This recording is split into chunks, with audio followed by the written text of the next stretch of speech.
I think death for me is a huge inspiration because every day I'm like, I'm alive. Welcome to the Macy's Beauty series about being more than just beautiful. I'm your host, Heaven Nagatu. Today we're interviewing Arpana Rayamachi. Arpana is a designer, artist, and entrepreneur whose work has been commissioned in world-renowned fashion shows, as well as featured in international editions of Vogue. As a style icon, she's represented huge fashion brands.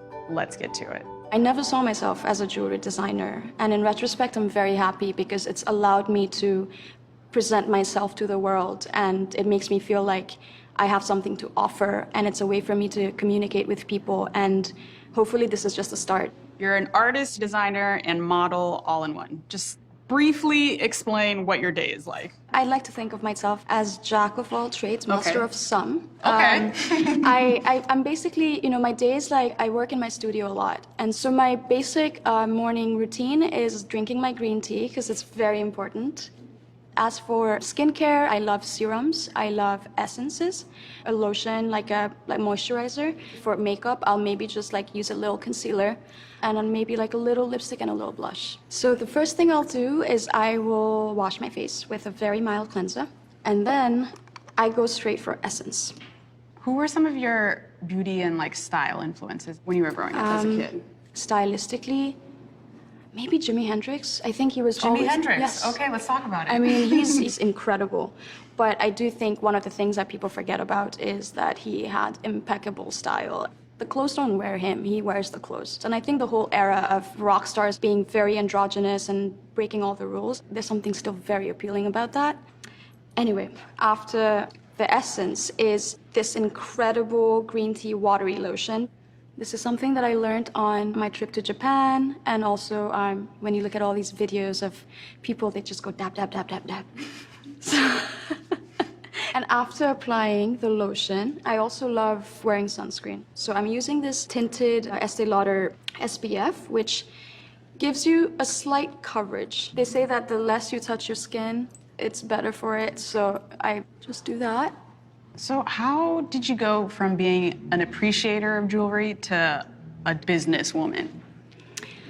I think necessity. Had I not been broke and had I not been living in a big city like New York, I think the drive to do better and also feel financially independent, doing what you love to do and what you know how to do best, I don't think it would have come about. I had to figure out how I could use skills that I have and then put it out there in the world and make a living.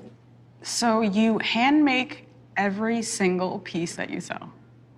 How is that possible? How do you have the dexterity, the patience, the vision? Did you always have that, or is that something you learned?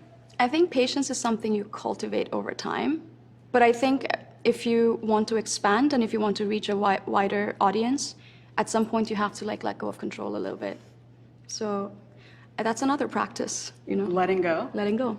There's been so many sayings about why artists do what they do, and one of them is that we do this because we're fleeing death and we're afraid that we're not going to be remembered. So we try to immortalize ourselves, and we think of our project as an extension of us. So I think death for me is a huge inspiration because every day I'm like, I'm alive. And it's not always conscious, but as much as I can, I like to be aware of everything I'm doing. The artist wants to keep the integrity of the work, and the business aspect says go and explore and expand. And I think with that comes strategies on how to do that. It's hard to break into the industry. It's harder to stay in it. So yeah, let's see how that goes. And for my final step, if I feel a little adventurous, I'll do my eyes. And I'm feeling a little bit more like the lavender and the purple here, keeping up with Jimi Hendrix, Purple Haze. And then I'll start at the center, and then I'll kind of blend out.